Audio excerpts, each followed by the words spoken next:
and they were receiving without question food, a lot of food, whole trunk full, and not just stuff, but shopping bag full of vegetables, fresh chicken, bread, everything you could want for a number of days, given to them freely. There were lots of smiles, laughing, good cheer, many thank yous, and you're welcome. And I felt a great sense of joy and liveliness in myself, partly on the basic work of simply giving food to hungry people. But more than that, I recognized that in doing this parish is reproducing and imitating the ministry of Jesus. That we were being Jesus' arms and hands and feet, face in the world. So I left that day full of life and joy and pride in this congregation. But it didn't last long. I left the parking lot, and as I did, I had to slow down because there was a woman unable to walk, sitting in a wheelchair in the middle of the road. I would judge her to be unhoused, alone, hungry. She was wild-eyed, and she would spin the wheelchair around so that she could yell at the top of her voice angry obscenities. And I felt the life simply drain out of me. Joy faced pain, and pain won. I thought to myself, I wonder what has gone wrong here. Why this? Well, I suspect that you know what I'm talking about, because all of us live in a world where we face pain and perplexity and problems that drain us of life and joy. Sometimes they're just seemingly minor incidents like that one I just mentioned, but those are really keyhole events through which we can look. And in that morning, I saw the problem of mental illness and poverty and lack of housing. But it happens sometimes in big ways in our lives. Maybe it comes from looking at the bank statement and realizing there is not enough to live on. Or a hard message family member over the phone, or a dreaded comment that comes in the doctor's office. The joy, the liveliness, the hope that we have simply drains out of us. And we're left feeling dead. So what happens to you in those incidences? What do you do? Does faith falter?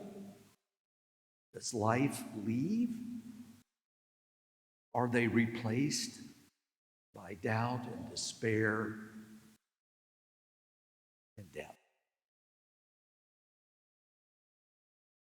This is why today's second reading from 2 Timothy is important for us. It's a case study in how to deal with all of those factors in our lives that simply beat us down and take the joy out of us.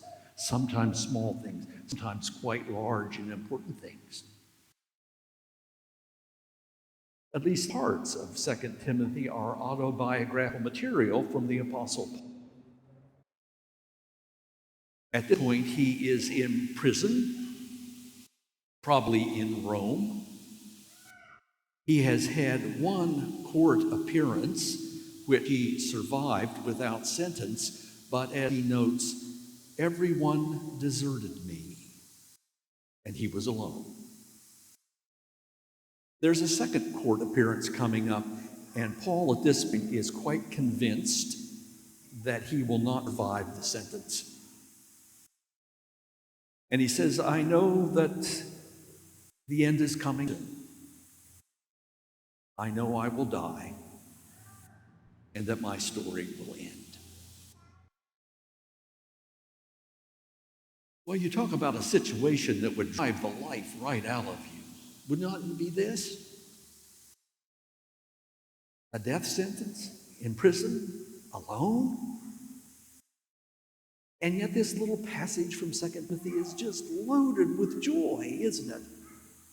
Paul says, I have done my best and I'm glad about it.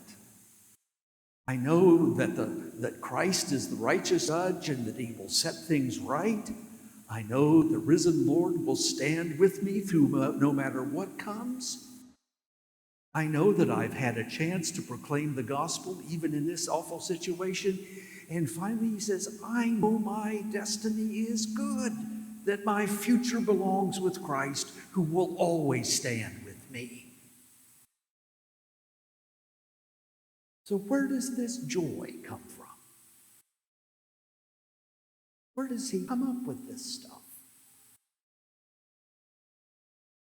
Well, in the second chapter of 2 Timothy, he tells us quite simply, my good news, he says, my gospel is Christ Jesus raised from the dead. And there you have it. Paul had been convicted and convinced by resurrection. Now, this is what we celebrate at Easter, isn't it? That by the power of God, the crucified Christ was raised from the dead and now lives forever beyond the dominion of death. And that this is the victory of God over everything, hear me, everything that separates us from God has been conquered in the resurrection. This is the glorious good news. This is the very heart of the gospel we proclaim.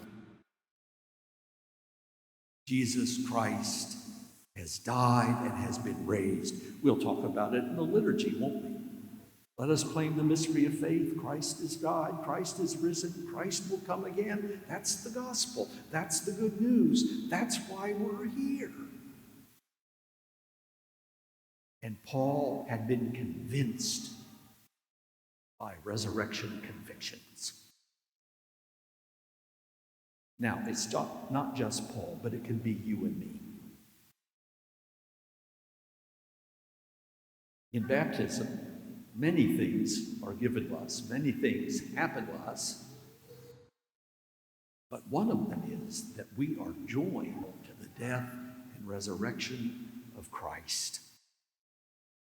That in the act of baptism, God reaches down and grabs us and joins us to Christ so that we become people of resurrection. We're joined to resurrection power. It's a stunning thing. And in 2 weeks, we're going to have some baptisms here. These two young ladies, Lark and Blythe, sitting right there, are going to be baptized. It'll be wonderful. It'll be a miracle.